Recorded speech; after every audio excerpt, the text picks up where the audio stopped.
Hello, and welcome to this video on specific heat capacity for GCSE Physics and Combined Physics. Specific heat capacity appears twice in the syllabus. It's here and it's in the particle model of matter. Both are paper 1 topics. It takes a lot of energy to get water to boil, and then it takes a long time for water to lose enough energy to be cool enough to drink. This is because water has a high specific heat capacity.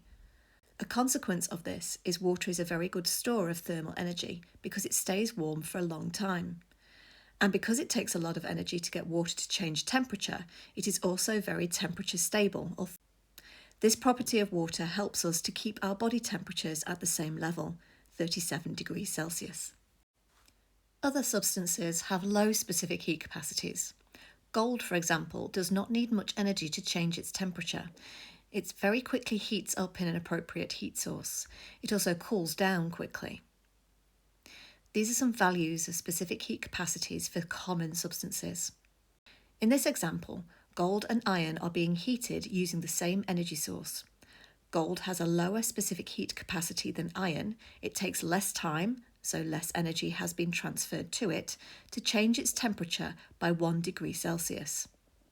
If we take the same substance but increase the amount of mass, we can compare how long the different masses take to change the temperature by 1 degree Celsius. The larger mass will take longer for the temperature to change, therefore it required more energy than the smaller mass. The amount of energy required to change the temperature changes with the amount of mass. The amount of energy required to change the temperature of a substance by 1 degree Celsius depends on the type of substance and the mass of that substance. This gives us a definition for specific heat capacity. It is the energy required to raise the temperature of 1 kilogram of a substance by 1 degree Celsius. So specific heat capacity allows us to compare how much energy is required by different materials to change the temperature of 1 kilogram of that material by 1 degree Celsius. Water has a specific heat capacity of 4,180 joules per kilogram degree C. It needs 4,180 joules of energy to increase the temperature of 1 kilogram of water from 20 to 21 degrees Celsius. Iron has a specific heat capacity of 449 joules per kilogram degree C. It needs 449 joules of energy to increase the temperature of 1 kilogram of iron from 20 to 21 degrees Celsius. When a material changes temperature, the amount of energy that was transferred can be calculated if the mass of the material, the change in temperature, and the type of material, therefore specific heat capacity, is known.